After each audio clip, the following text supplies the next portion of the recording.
when I was a teenager and just really didn't know anything about myself. And I was just like, I want to be the one that people think like, man, she's fucked up. I mean, that's kind of what I feel like my identity is now.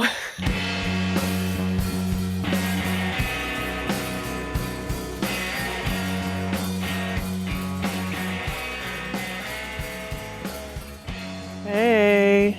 Hey. Okay, be honest. Can you hear the partying going on underneath me?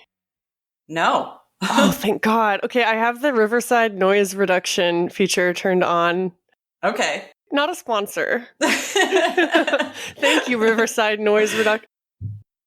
Oh my God, and this person is fucking banging. I did hear the banging. What the fuck is happening right now? Oh yeah, my I do God. hear that. That's bullshit. Should I bang back? Yes. They stopped. Oh my God, I feel like an asshole. Hey, that's what I had to do for my noisy neighbors. Really? Yeah, I kept like trying to let my apartment people know. About the podcast? No. My neighbors are being noisy. Sorry. I got that as soon as I said it. But I just like the idea of you going around to all your neighbors being like, I have a podcast. Can you shut up? I thought you meant like telling my like property manager, like, hey, would you like to listen to my podcast? Well, I can't do it if the neighbors are so loud. That's even better. But yeah, finally what I just did is I just like banged on the wall really loud where the noise was coming through, and it worked 3 different times. Well, we'll see. Yeah. Hello, friends. Hello, friends. And welcome back to Pickles and Vodka, the mental health podcast where we have noisy neighbors and... Lauren wants to invite them to be on the podcast. Oh. No, that would be a stretch too far. Although that would be an effective way of getting them to shut up. Hey, do you want to be on the podcast? Yeah, so you want to be on a podcast? I mean, you seem to want to make yourself known. Yeah, we're 5 stars. So there's a lot of fame in it for you if you just stop making noise. That's all I ask. Yeah. I'm Christina. Oh yeah, I'm Lauren. And Lauren has chosen the topic for today. Mm-hmm. I'm so excited to hear what it is. But first, I feel like you need to be running the show today. Well, I was just about to say, yes, but first, where are you at? Oh, I thought you'd never ask. So it's been a very emotional week for me, and I feel like my mental health is hanging on by a thread, but also I have some really nice things in my life right now, so I don't know. You tell me where I'm at. It sounds like you're at the similar place to where I am. Yeah. So I also feel like I'm hanging on by a thread. And Pico agrees. And also. I was going to say, apparently, so does Pico. And so does my neighbor. Yes. But tell me about your thread. So it was my last day of IOP on Thursday. It's Saturday now. No, it's Friday now. Wait, my last day was yesterday. God. It feels like a week ago that I had my last day of IOP. It was really emotional. People had some really nice things to say about me, which I was not expecting. I literally like hid my face behind my hands. Like, don't look at me. Yeah, they said I was like really good at making people feel welcome and lightening the mood and starting conversations. Oh, starting conversations. Like I know, I wanted to say, well, I have a bit of practice with that. I have some practice at that, yeah. No, but when I started the podcast, my conversational skills were zilch, I noticed. Like, I have gotten really good at talking to people, and also worse. Anyway, I'm deflecting from my emotions because that's what I do. Takes one to know one. But I was really nervous about my last day of IOP because I started taking Benadryl again. Mm-hmm. I just wanted to say it on the podcast for accountability, I guess. I went a whole week without taking it, and then I took it again. The reason doesn't matter. It's just an excuse. And it's really bumming me out. And I told my facilitator, or I told the whole IOP group, I was like, hey, I'm feeling a lot of shame right now because I did this. Yeah. And everyone was so nice and just like accepting. Actually, one of them wants to be on the podcast. Oh, cool. Yeah. Shout out to Xavier if you're listening. Text me about the podcast because I probably forgot. I was really sad about leaving because I've gotten so used to having that structure in my life and seeing the same people every week, almost like a job, but better because it's therapy. Yeah. Well, yeah. and there were some like new people on my very last day, and I was like, man, I don't get to know these new people. They're going to develop all these new inside jokes that I won't know about. And anyway, it doesn't matter because I have pickles and vodka still, and that's even better than IOP. I do love that you feel that way about the new people, though, because I feel like when I've been in similar experiences, then I am the opposite. Maybe because I'm generally a person who, like, once I know an end is coming, I already kind of have one foot out the door. So towards the end, I feel like when new people were coming, I was always like, oh, God, I'm glad I'm getting away from this crazy shit. No, there was some of that as well, for sure. But yeah. But I am always sad about, like, the people that I really got to know. And, like, if they leave first, I'm like, oh, I miss you. Yeah. God, what do I have? I literally wrote down stuff to talk about in the intro. Oh, I have a funny story to tell as kind of a palate cleanser to tell where I'm at with my eating disorder. Oh, dear. I felt like the pickles and vodka listeners. I feel like the pickles and vodka listeners will relate. So I don't know what I weigh right now. I don't weigh myself, but I feel like I've lost weight, and I was like cleaning the apartment. I was emptying the trashes, and I was wearing this like halter top that I wouldn't have worn like 2 weeks ago, for instance. Yeah. And I caught sight of my reflection, and normally I avoid my reflection because duh. Yes. But I was looking at myself, and like it's raining outside, and so everything was cast in this really cool toned, ashy, sexy light. And I was like, man, I look good. I feel like I like my body right now. And then as soon as I felt that surge of confidence, I felt guilt because I was like, the only reason I feel good about my body right now is because I lost weight. And how fucked up is that? Anyway, so I was journaling about it, and I was really in the zone. And then my roommate comes home and interrupts me. And so I decide to like get up and brush my teeth before the podcast. So as I'm brushing my teeth, I look in the mirror and I look like totally different. I'm wearing the same outfit still, but I look like, how do I say this? I look like a different shape than I was just less than an hour ago. And I feel crazy because of it. And I felt like you could definitely relate. I was just going to say, that is so crazy because something that I like just noticed this week, you know, like it was something I'd always been aware of, but I hadn't like sat down and put like, isn't it weird how this happens?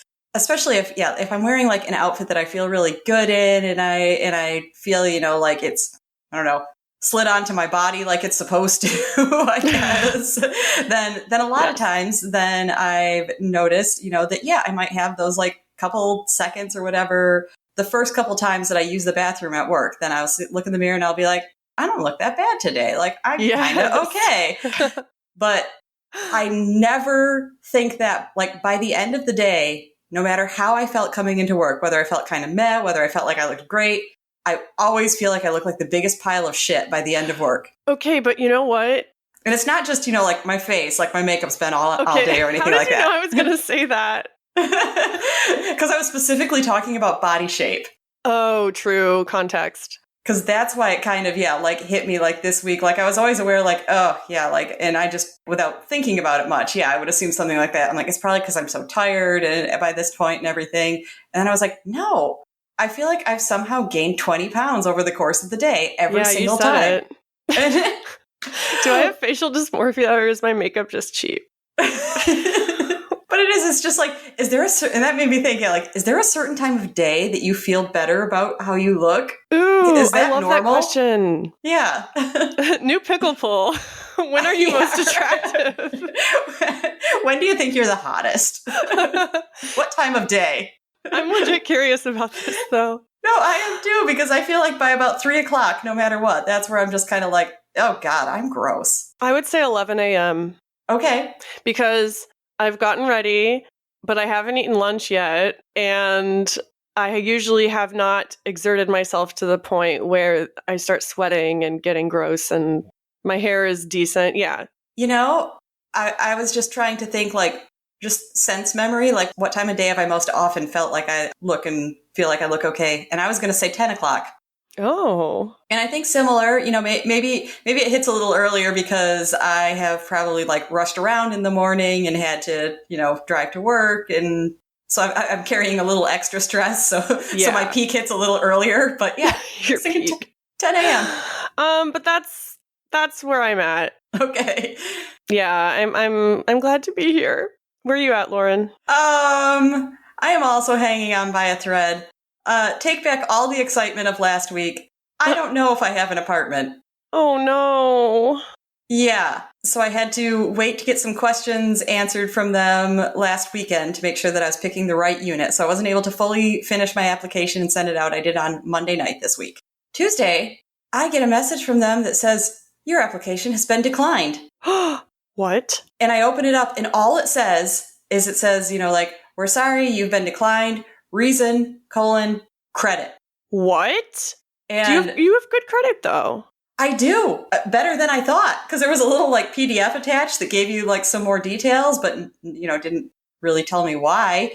But it did tell me that my credit score is fucking 806. Oh, I was going to say you don't have to say your exact credit score or anything, but I figured, I was like, I'm not embarrassed by it, obviously. So what's the deal then? So I have been back and forth. I've been calling people, trying to figure things out. Because one thing they said that can deny you is too many recent late payments. And I was afraid that was my current apartment because new people took over in May. I had to sign up for a new portal. They kept saying, you are set up correctly for automatic withdrawal. And then it kept not automatically withdrawing. Oh, I hate that. Yeah, and then they would immediately charge me a late fee. And I'm like, how am I going to know if it works until the day after when it doesn't come out? They did you dirty. So there's that.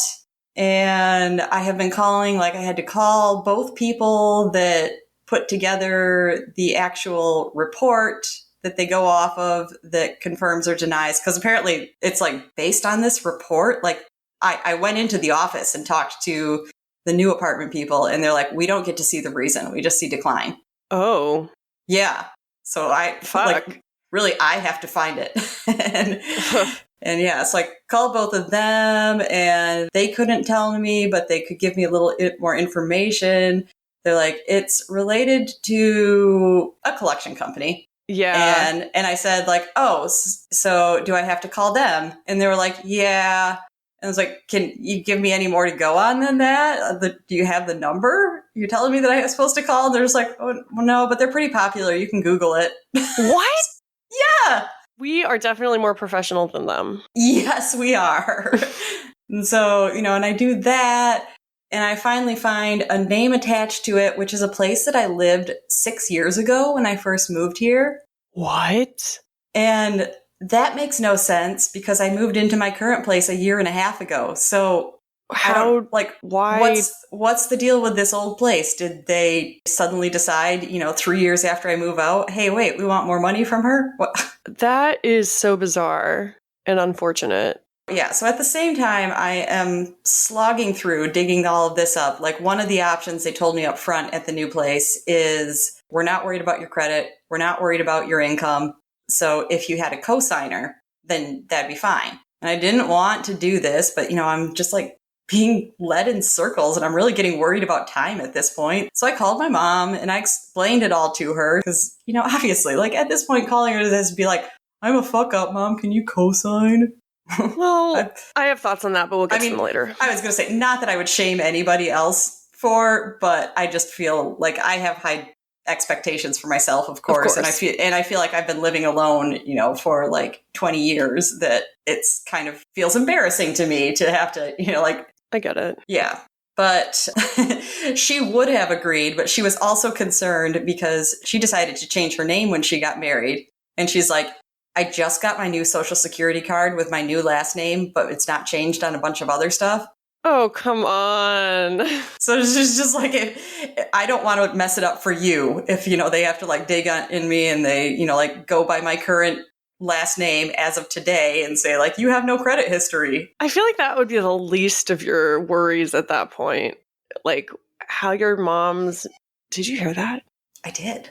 Oh, Janai told me that every time we apologize for background noises, they can never hear anything. And I said, well, sometimes I cut it out, but I leave in our comments so people can know there was something, but I don't have to annoy them with the actual sound. Yeah, I did kind of become aware of that when we like made fun of Meatball one Yeah. time. I'm just looking out for our peeps with misophonia.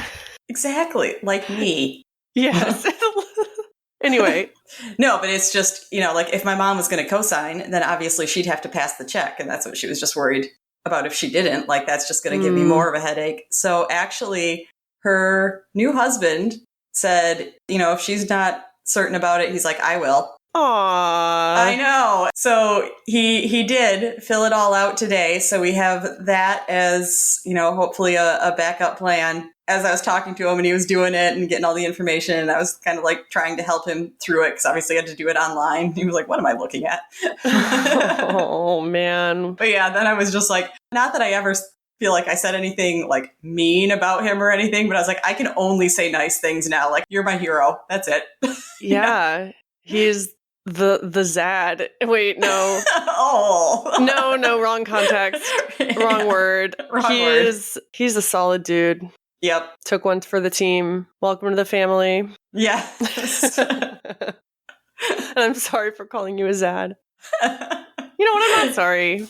Yeah. Maybe he needs a confidence boost. Yeah. But anyway, so I imagine like this all got done at like 1 this afternoon. So it was probably too late to actually process everything. So I probably won't hear for sure until Monday. Well, I am crossing all my fingers and toes for you. I'm sure it'll work out if there's a co-signer. They don't care where the money comes from. They just want money. And especially because they told me up front, they're like, you easily passed any other thing that we require. It's just stressful right now. And especially, just like bringing a bunch of judgment down on myself and feeling like I am like a failure because I can't get this going. And as I mentioned on Peach, I realized like when the worst of it was going down, which was yesterday, then I was like, of course, this is also the first day of my period. When all it takes is like, I go to the store and like, we're out of the brand of English muffins you like. And then I am just like in a spiral and going to kill myself. So I'm like, that's all it takes on that day. And then you throw all this at me. Come on. Oh my God. Yeah. Oh, not the English muffins. Right. I have a certain brand I like. Why does the universe hate you? I know. How's the eating stuff going? If you don't mind me asking. I wasn't prepared to answer that question. On our mental health podcast? Well, yeah. That's why I pay a dietitian.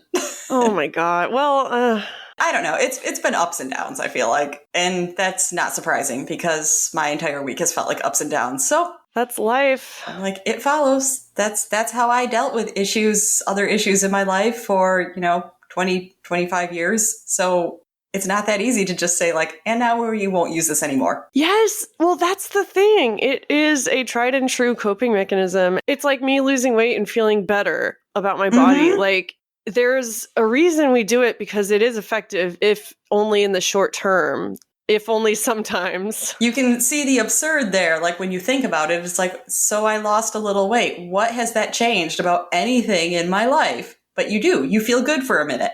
Well, I know that it won't change anything in my life, but that's why I turn to it, because it is the only thing that I can control, as cliche as that is. It's the only thing that I can do and expect a quote unquote good outcome, or at least like a dependable outcome, because everything else around me is just like chaotic and disappointing. So I have a question for you based on that. I hear the notes rustling. I was just trying to think of how can I segue. I'm so excited. No, I'm not saying that because of the background noise. I'm saying because I'm excited because it means that some deep Lauren thoughts are on their way. So based on that, how you say you always turn to that and it's the one thing you control, would you maybe think that makes it part of your identity? Because that's the topic we're talking about. Shut the fuck up, Lauren. Oh my God. My therapist and I talked about this today. Amazing. I didn't talk to her. I didn't tell her this is going to be our topic. Well, no, we talked about it at the very, very end of the session. I touched on identity and I said, you know what? Make a note. We have to talk about this next week because it's going to take me way too long. This is perfect, honestly. I mean, there's never a time where this topic would not be relevant. No. I first thought of just like asking some questions about identity that we could go through, but then I kind of like this week I was like, I'm just going to write a few thoughts and musings I have about it, and we can go off of that. But before that, I do think we should both give a little overview of maybe like how we would identify what we would like our identity to be, just something like that. Or maybe how it's changed. How we would like it to be versus like what we think it is now. Just a little overview of you and identity. And you want me to go first? Of course I do. Okay. No, fair. You're running the show.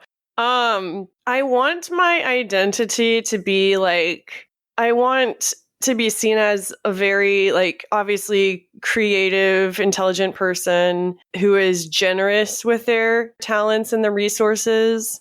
Mm-hmm. And I want to be someone that people want to be around, that they choose to hang out with. Because I feel like a lot of my life, and this might just be my imagination, but I feel like I've been not the first choice for people. Yeah, I get that. And so I really want to be someone who people think of first. That sounds so like egotistical. No, but I totally get it. I think I've even said something in a recent episode of like, I want people to think, someone in my life to think of me first. But I guess that's not an identity. Like, why do they want to pick me first? That is, oh my God. Now I can hear them. Yeah. Should I bang again? Oh my God. Fuck. This is terrible. What the hell are they doing? I don't know. Okay, they stopped. Okay. I want to be a badass bitch who's not afraid of going downstairs and politely, professionally asking her neighbors to shut up for her successful podcast. Yes. That's what I want my identity to be. And I guess like I want to be like an expert in something. I like that. I want to be someone who people respect in my field. And I obviously put a lot of my identity in mental health and my own struggles. And that has its pros and cons, which I'm sure we'll explore. Oh, we will. But I think I'm no longer ashamed of it. Like, I don't know. I don't necessarily see that as a bad identity, but this is hard. I don't want to be known only for that. I don't want to be looked at with like pity ever. Yeah, I get that. Yeah. What about you? So I feel like my identity that was thrown on me was like responsible. Same. Yeah, I can see that. I do think that I went through a period where, probably just like a natural rebellion. I did not want that. I wanted like the opposite. Like I wished that I could be, like chaotic and unexpected and bohemian. And I would go even so far as to say, like when I was a teenager and just really didn't know anything about myself, and I was just like, I want to be the one that people think like, man, she's fucked up. I mean, that's kind of what I feel like my identity is now. But it's different to just like feeling like, yeah, probably that's what some people see and think of me. And yeah, I can see I kind of act that way versus being like, I wish that I was just a really fucked up person. That's what people thought of me. And that's what I feel like my young teen years were, like that was going to get me noticed or something like that. Oh, so yeah. I thought like, totally. I think now what I hope the most is I hope people think I'm funny. Oh, you are funny, Lauren. No, that's another one for me too. I want so desperately for people to think I'm funny. I feel like that sounds, really just kind of like, oh, I want people to notice me. I want to be the center of attention. I want you to all think I'm so funny and think I'm so cool. But really, one of my best feelings I've learned is when I've made somebody laugh. I'm like, I love that. Yay. Yeah, making people laugh is the best fucking feeling. And I also think it makes sense because if we're making people laugh, they're not attacking us and they're like safe. It's a defense mechanism. So it's kind of, protection. Ooh. It's a way to diffuse any conflict or, negativity. Okay, I did write too small, so I do have to pick up the paper. Get out your bifocals, grandma. I know. Whoa, where did I put them? They're on my head. Whoops. No, that happened to me yesterday with my sunglasses. Oh, yeah. There's my very first thought was, I feel like mental health identities are important to me, but I do not want it to be my public identity. Ooh, see, I kind of feel a little differently, and I'm excited to talk about it. Mm-hmm. But first, why do you not want that to be your public identity? I almost wonder if I've come full circle in a way where I think the stronger, like, no, I'm fine, I'm fine, I'm fine. Don't look at me, I'm just fine. Nothing's wrong. Where that's like won out more because maybe there was a time where I kind of wanted that to be my identity. Obviously, I just talked about my early teen years. I wanted to be fucked up. Well, but you talked a few weeks ago about going to that doggy cafe with some treatment friends and feeling kind of shame, like unexpected shame at being associated with them. So funny you brought that up. I might have agreed to do that again tomorrow morning. Oh my God. And it's not that you think they're doing anything wrong or that you think it's below you or anything. It's just not something you want to be your identity anymore. Yeah. And I just, I look at like the things that I have hidden from people at work where, like, except for the times where I felt like I absolutely have to, like when I had to leave work for an extended period of time twice in less than a year. Then I felt like the second time I have to tell my boss, I can't just be like, so I'm disappeared again. I mean, technically you could. You don't have to say anything about a health leave, but I felt like I should. But for the most part, I don't want anyone to know I was really, super concerned when I spent the weekend in the psych ward. Yeah. Because I know that's what I kept thinking when I had to call because I knew I wouldn't be to work on that Monday is I was just like, I know that our office manager would be the one that got it. And she has one of the phones that has like the big display. So it's going to say call ID. It's going to say, such and such hospital. Is it going to say such and such behavioral health hospital? I don't know, but it'll probably just be like a number. Yeah, it probably would say like just the hospital name. Irrelevant. Sorry. But yeah, well, I don't care so much now. It's so many years later. I don't think she's thinking of it every night. Like, Lauren called from such and such hospital that time when she was out 2.5 years ago. Weird. But that's how our brains work. I know. It sounds ridiculous when you say it, but like it's not so ridiculous to my brain. I mean, I even feel like I've looked back because, Facebook always reminds you like, you made this post 3 years ago. Do you still like it or do you hate yourself now? That's not actually what they ask, but it feels like it when it like pops up in front of you. You have a new memory from 3 years ago. Share it or go into hiding, remembering that you said that once. Disassociate. But yeah, like since those pop up and I see them, I'm like, oh yeah, that was maybe like 4 or 5 years ago. I feel like I went through a period where I was like, I'm going to try and be more honest about the mental health stuff. I mean, it is, mostly just like friends I trust that I would have on Facebook. I don't really keep family on there except on like whatever setting people don't actually get to read anything I post. Because I know that at some point there was a shift in the last couple of years where I was just like, I do not want to put that shit out there. I don't want people seeing me like that. Don't want to look like I'm looking for attention. No, that's a good one. That's interesting because, oh my God. Did they just knock on your door? No, it sounds like they are, but they're just banging on. Yeah, that last one just sounded like, hello. What? Holy shit. Dude. What the fuck are you doing? What the fuck is wrong with you? Okay, they stopped. Oh my God, that's the third time I've had. I'm scared, Lauren. And they're not new neighbors. No. Because I was going to say, then they could be putting furniture together, like, banging it into place or something. I mean, I know they have a kid that sometimes stays with them. Oh. God damn. I forgot what I was going to say. Oh, you were talking about how with time, you have started to be more cautious about making that your identity. Yeah, but I do feel like it still is important to me, even though there is some kind of like uncomfortability. Because it's like when I'm sitting alone journaling and stuff like that, I'm fine with knowing that it's like, yeah, this is a thing I deal with. And that's fine because people can have mental health problems. It doesn't make you, like dirty or bad or anything like that. And so, I'm not like writing in my journal trying to pretend like, no, I have no problems. Life is great. So I would hope not. You're my co-host. I vetted you. Yeah, you made sure I did. I read your journals. No, just kidding. But yeah, so it's like, it sits fine with me knowing like, yeah, I am a person who deals with some mental health issues, but I don't want anyone else to see me that way, which is weird. Yeah. So I've been thinking a lot about identity. I mean, for years now, I've been fascinated with the concept.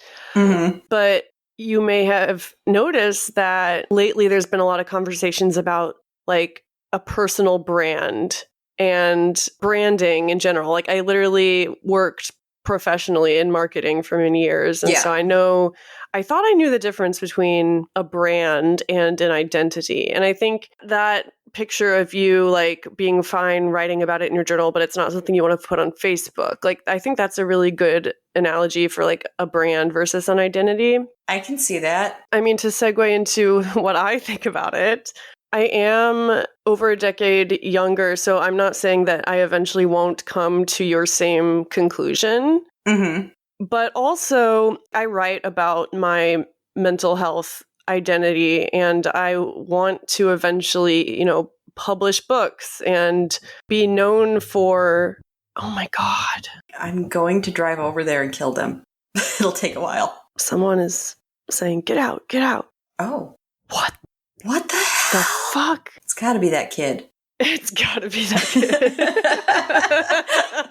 Well, since you said that with get out, I'm like, somewhere he shouldn't be doing something. Anyway, I feel like mental health is both my brand and my identity at this point. And I don't really have a problem with that because of my professional goals and also just the state of the world and not giving a fuck anymore. If I do get famous for my memoirs about being fucked up and I become known as that person with all the fucked up issues, like that's fine for me. Mm-hmm. But that's not to say I don't suffer a lot of anxiety and like question myself for the things I put out there. Like last week I talked about, or maybe this was on my other podcast, I talked about my sister finding out about my Benadryl use from my Substack, Crisis Corner. And I did regret in that moment sharing so much of my life on there because like if she's seeing it, who else is seeing it? Will this impact my ability to get hired in the future? And sure, there's part of me that's like, well, it doesn't matter. Those people aren't worth fucking with anyway. But I do care a lot. I still do care a lot.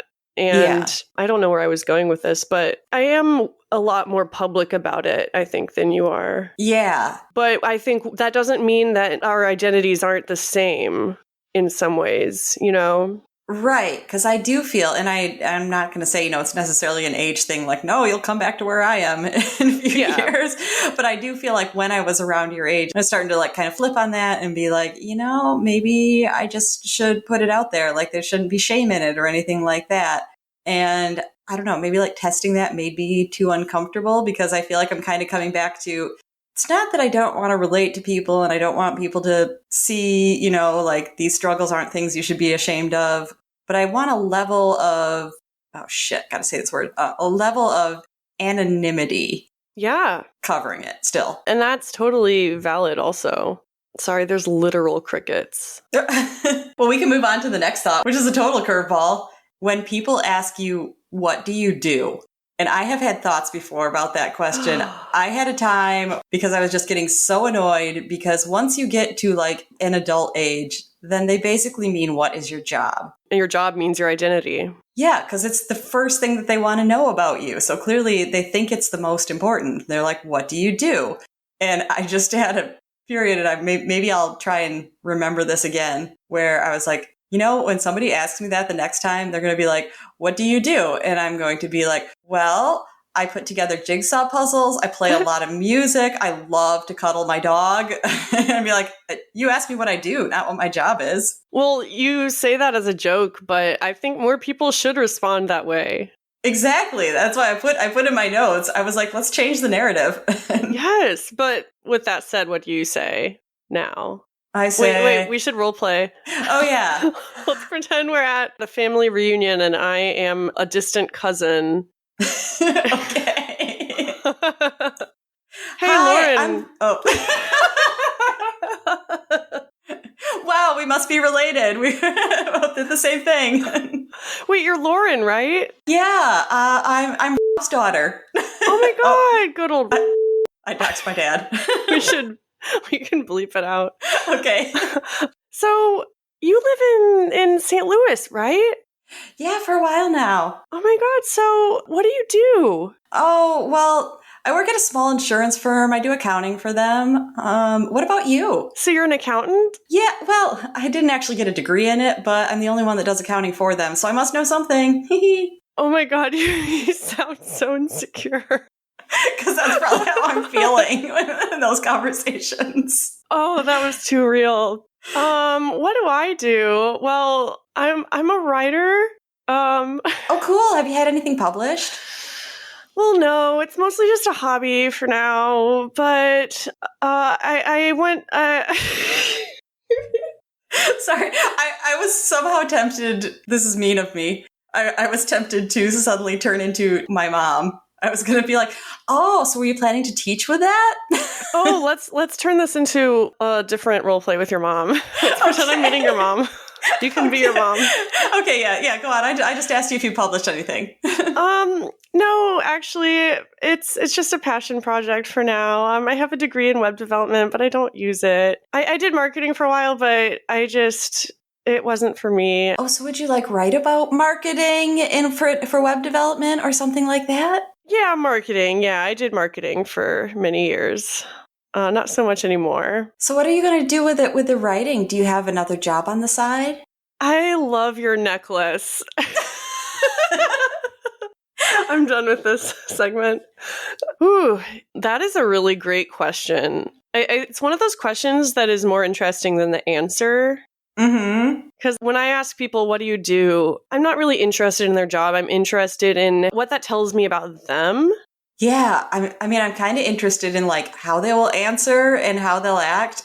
Yeah. Like it's almost more, I don't know. I was putting together an analogy and I kind of half lost it, but I was thinking of if you audition for something, then it's like you don't necessarily, at least like I guess if you audition for a musical, I know, like you don't always necessarily have to sing a song from the show. In fact, a lot of times they don't like that. They're just kind of like, I just want to hear you sing and know if you're good. Yeah. And that's what it is. It's kind of like, I don't actually care what you do because it's probably just a boring bullshit job, but I kind of want to see you perform while you talk to me. Like, yes. Yeah, oh my what's God. your personality? That is exactly it.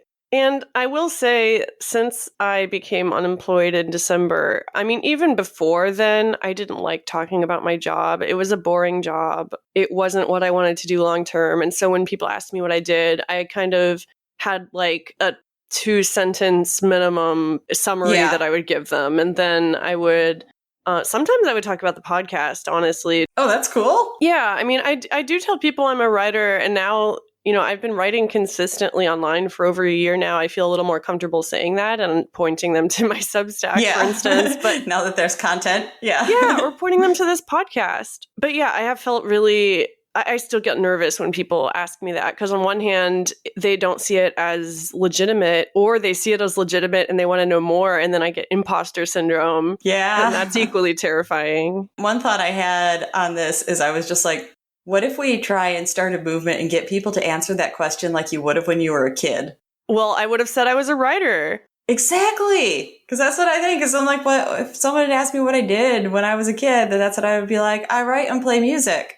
And I am trying to earn enough money to buy a dog because my parents won't get one. And I hoped that if I earned enough money and bought it myself, they wouldn't give it back. You're living your childhood dreams. We both are, kind of. I am. Yes. Oh my God. My piano teacher from high school that I might have mentioned before, we've struck up a correspondence, and it's just the sweetest thing. She sent me sheet music in the mail this week. Aww. And it's because we had a conversation, and I said, do you remember I would always pick the saddest songs in minor keys? And she was like, oh yeah, I do remember. Let me see what I have. Maybe I'll send you. And it's all in minor keys. So cool. It's like all Baroque shit, because she knows I love Baroque shit. It's just so precious. I'm like emotional now. Oh, she wrote me a card, actually, and I feel like the podcast listeners could benefit from this last paragraph. Take care of yourself. I think it's very important to have a little fun every day and get into a little bit of good trouble. And then she has a little winky face. And she's like 73. Oh my gosh, I love her. I don't know her, but I love her. Yeah, that doesn't have anything to do with the topic. It actually does. It leads right into my last thought, which was I was thinking about all of the times that I felt like I did not want to be known as, I put in quotes, the piano player. Because, I mean, I don't know how much we've talked about this in the podcast before, but little admission for everybody listening. I'm like really fucking good. She is. Especially like in high school when I feel like that really was what people would know me as. You know, like then I was putting the most work into it. Now it's like, how often do I sit down at the piano? I'm probably rusty. But I mean, at that point, you know, I was winning state competitions and scholarships to, you know, national music camps and things like that. So I'm like, I was probably for a lot of people in that town, like the best piano player they knew. And you literally never talk about it now. Like I had no idea about the scholarships or any of that stuff. But what I hated is wanting to, like around high school, I would say, is when, you know, I first kind of like got the itch of thinking like, oh my God, it'd be so fun to like sing in a band someday. And I love singing just as much as I love piano playing. So I wanted to do both. But everybody in high school thinks they can sing. And thinks they can. But so that's what, you know, any sort of like talent show thing at school, I'd be like, oh, it'd be cool to do that for once, to do something different. But everyone's like, no, Lauren, you're not popular, so you cannot do that. But you can play piano and accompany me while I sing. I'm just like, I had no idea that I was in the presence of greatness. But I totally can relate to having that thing that you're good at when you're younger, and then maybe not so much for the current generation, I would hope, but for me and definitely you, I think parents did kind of latch onto those things and make them your identity, whether you wanted them to or not. Yeah, I feel like... Or you did to make your parents happy. Mm-hmm. Again, like, I don't know if maybe this is changing with parenting now. I'm sure there's still some parents that do this. I'm certain there is.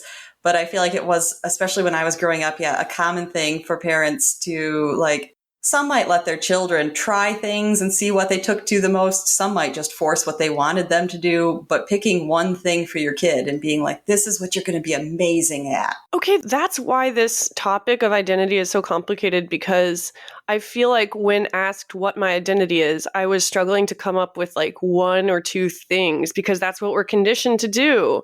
Yeah. We're conditioned to just pick one thing, but like everyone is so multifaceted and our identities are changing rapidly, like all the time, because we're humans. But yeah, that's what is expected of us. And also we do kind of have identities. Like if you ask someone's friend group how they would describe them and you put together all those, you know, samples and you find the average, like you could say that's an identity.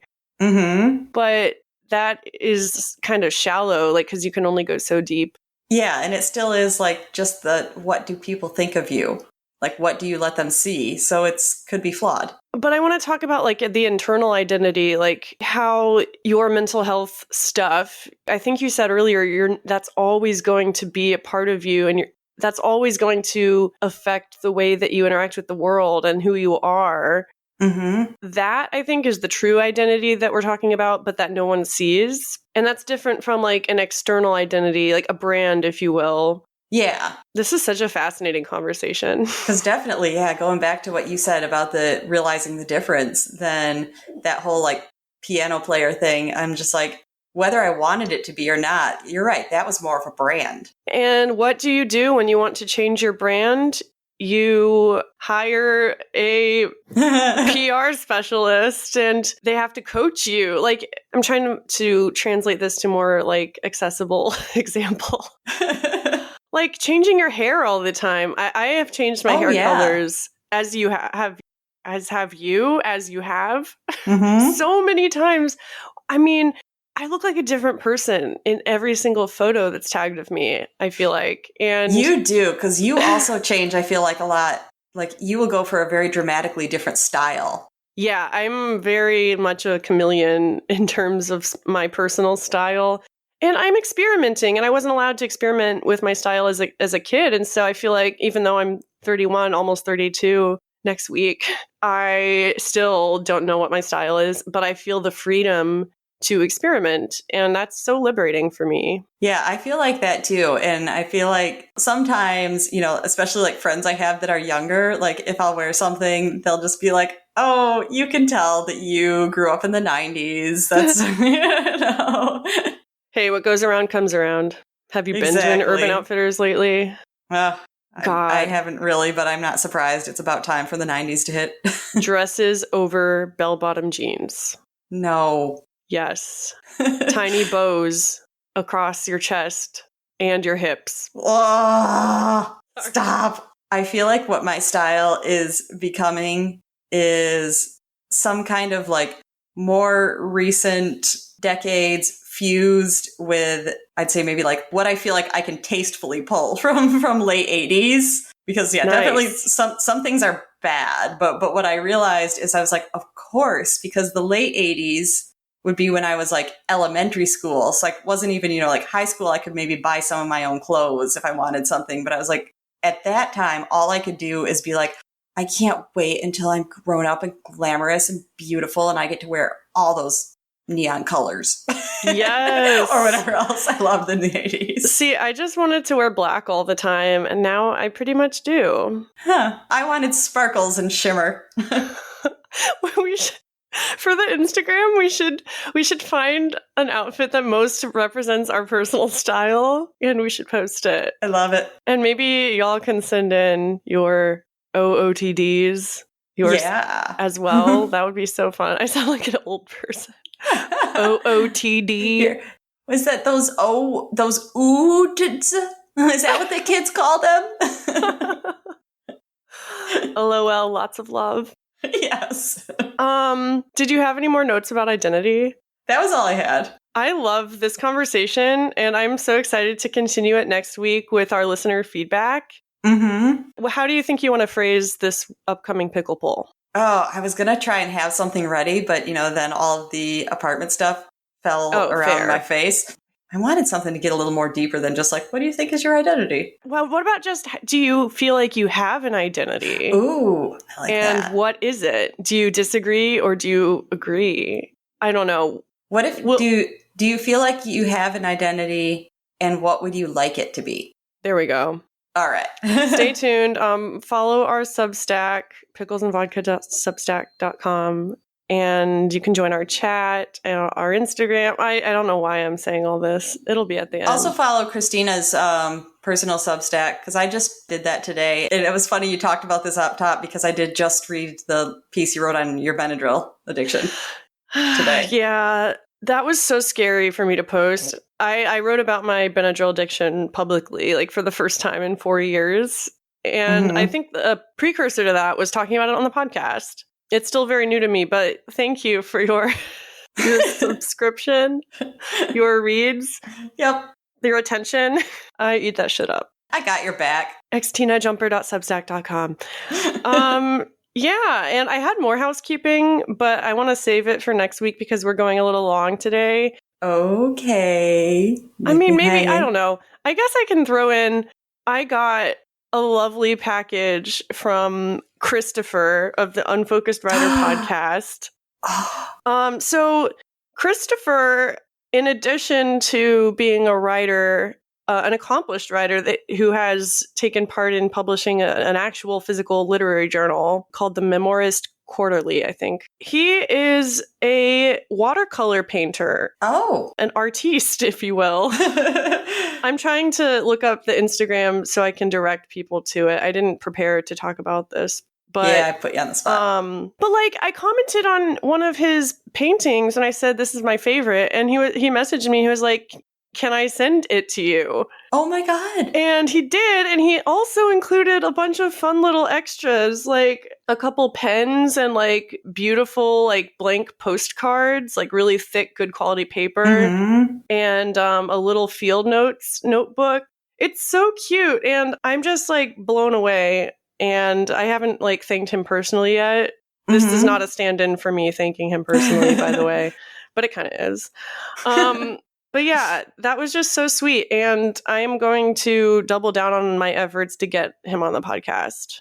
Good. Yeah, you mentioned a few people that I would be very interested in having, and I hope we can work it out. Yeah, I am racking up the potential guests, I gotta say. I am doing my part. His username is Christopher_Robin79. Okay. And he has an Etsy store if you want to buy his art. I can attest to the quality. It's so lovely in person. I'll post a picture of that too. Or you can apparently comment that it's nice and he might send it to you for free. No, I'm kidding. Only if you're special. Yes. But yeah, I guess that's it for this week's show. Go answer our pickle poll. Yeah. And we will see you next week. And hopefully Lauren will know where she's going to live. By that point, I will be like 4 or 5 days before when I want to move. So I better know. Oh my God. Okay. Stay tuned, y'all. Bye. Yeah. Bye. If you like what you heard, don't forget to tell a friend about our podcast. You can direct them to picklesandvodka.substack.com, where they can find our entire archive and also get access to our chat. We're on Instagram at Pickles and Vodka Podcast, Facebook.com/Pickles and Vodka Podcast, and YouTube.com/@Pickles and Vodka Podcast. My Instagram is @XtinaJumper and Lauren is @LaurenAFH. We have a free support group every Saturday at 4 p.m. Eastern Standard. Go to join.freeconferencecall.com/PicklesAnonymous. We'll see you next week.